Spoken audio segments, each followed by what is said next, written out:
நான் சொந்தமாக அடி வாங்கி ரத்தம் ஒன்று பண்ணியிருக்கேன். எல்லாமே நாளைக்கு வந்து அப்பா பேரை காப்பாற்றணுன்ற ஒரே ஒரு ரீசனுக்காக தான். உங்களுக்கு எல்லாருக்குமே தெரியும், கொஞ்சம் ஃபேமிலியில் நிறைய இஷ்யூஸ் இருக்குது. பட் எங்கள் டைரக்டர்ஸ் ரவிக்குமார் சார்னால தான் இன்றைக்கி நான் இங்கே ஹீரோவாக அறிமுகமாயிருக்கேன். உங்கள் வீட்டு பையனாக நினச்சி என்னை சப்போர்ட் பண்ணுங்க. அப்பா இந்த மாதிரி நான் பார்த்ததே இல்லை. ரொம்பவே ஒரு தைரியமான ஒரு ஆள். என்னுடைய directors mister Suryakanthan, mister Karthikeyan கூப்பிடணும்னு ஆசைப்படுறேன் ப்ளீஸ். இந்த நேரத்தில் வந்து இந்த படத்தை ப்ரொடியூஸ் பண்ணியிருக்கிற டைரக்டர் கேஎஸ் ரவிக்குமார் அவர்களுக்கு நானே என் குடும்பமும் ரொம்ப நன்றிக்கடன் பட்டிருக்கோம். ஏன்னா கிட்டத்தட்ட என் பையன் 6 வருஷம் வாய்ப்பு கேட்டு பல கம்பெனிக்கு போயிருக்கான்.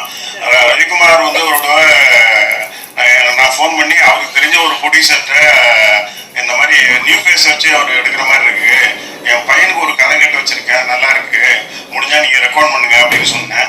அவர் வந்து ஒரு 2 நாள் கழிச்சு எனக்கு ஃபோன் பண்ணார். இல்லை சார், அந்த ப்ரொடியூசர் இப்போ படம் எடுக்கலையா, நானே 2 படம் எடுக்கிறேன். கூகுள் குட்டப்பான்னு ஒரு படம், ஆண்ட்ராய்டு குஞ்சப்பன் ஒரு மலையாள படம் ரீமேக் ரைட்ஸ் வாங்கி வச்சிருக்கேன், அது எடுக்கிறேன். இன்னொரு படம் எடுக்கிறேன்.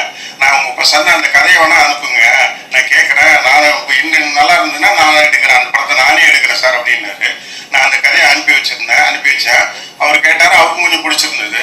அது பையனை பார்த்துட்டு பையன்கிட்ட ரவிக்குமார் சொன்னேன், பையன் ட்ரெயின் ஆகிருக்காங்க, ஃபைட் கற்றுட்டு இருக்கான், டான்ஸ் கற்றுட்டு இருக்கான், ஸ்ரீதர் மாஸ்டர் 6-7 வருஷம் டான்ஸ் கற்றுட்டு இருக்கான், கலைராணி மேடம்கிட்ட ஆக்டிங் கற்றுட்டு இருக்கான், நல்லா நடிப்பாங்க அப்படின்னு சொன்னேன். அவர் அதெல்லாம் ஒன்றுமே பார்க்காம, நான் இன்ட்ரடியூஸ் பண்ணுறேன் சார், இவனை நான் தான் சார் இன்ட்ரடியூஸ் பண்ண போகிறேன், அவனை குழந்தையிலேருந்து பார்த்துருக்கேன், நான் படிக்கிற சார் சொன்னார். அவருக்கு அதுக்கப்புறம் அந்த டைரக்டர் அந்த கதை கேட்டு ஓகே பண்ண அந்த டைரக்டர் பூஜைக்கு 3 நாளைக்கு முன்னாடி எனக்கு உடம்பு சரியில்லைன்ட்டு ஊருக்கு போயிட்டார். அந்த படம் ட்ராப் ஆயிடுச்சு. கடைசியில் என்ன பண்ண, ரொம்ப சென்டிமெண்ட்டாக நானும் ரொம்ப ஹர்ட் ஆகிட்டேன். ஐயோ, ஃபர்ஸ்ட் படமே இப்படி ஆயிடுச்சு அப்படின்ட்டு. ஆனால் பட் ரவிக்குமார் ரொம்ப தைரியம் சொன்னார், சார் இந்த படத்தை நான் தான் சார் எடுக்கிறேன், இந்த டைரக்டர் போனால் போயிட்டு போட்டு நம்ம வேறு டைரக்டர் வச்சு படம் பண்ணுவோம் சார், வேறு கதையை இது பண்ணுவோம், என் அசிஸ்டன்ட் 2 பேரை இதில் கூகுள் குட்டப்பால டைரக்டர் ஆக்கியிருக்கேன், இந்த படத்துலேயே 2 அசிஸ்டண்ட்டை டைரக்டர் ஆக்குறேன் சார் சொல்லி இந்த மாதிரி சூரியகதிர் கார்த்திக் 2 பேர் நீங்கள் தான் டைரக்ட் பண்ணுறீங்க அப்படின்னு சொன்னார்.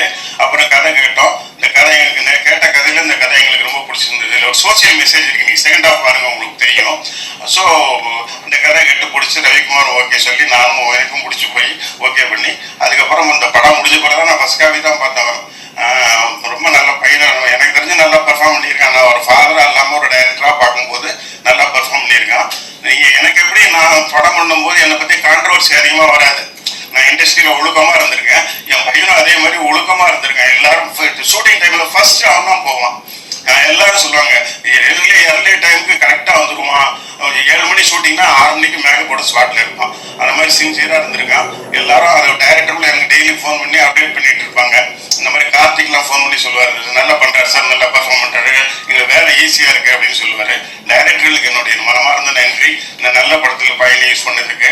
ப்ரொடியூசர் கேஎஸ் ரவிக்குமார் அவர்களுக்கு என் குடும்ப சார்பாகவும் என் சார்பாகவும் ரொம்ப நன்றி. தைரியமாக இந்த முயற்சியில் இறங்கியிருக்காரு. நீங்களும் சப்போர்ட் பண்ண, எப்படி என்ன சப்போர்ட் பண்ணீங்களோ. கிட்டத்தட்ட 34 டைரக்டர் ஆகி 34 வருஷம் ஆச்சு. என்னுடைய பழைய நண்பர்கள்லாம் பல பேரை நீ சந்திச்சேன், பத்திரிகை நண்பர்களை. அவங்க பாராட்டினாங்க, பையன் நல்லா பண்ணியிருக்கேன் சார் அப்படின்ட்டு. ஸோ எனக்கு ரொம்ப, நான் என் படம் பண்ணும்போது உங்களுக்கு தெரியும் ரொம்ப கேஷுவலாக இருப்பேன்.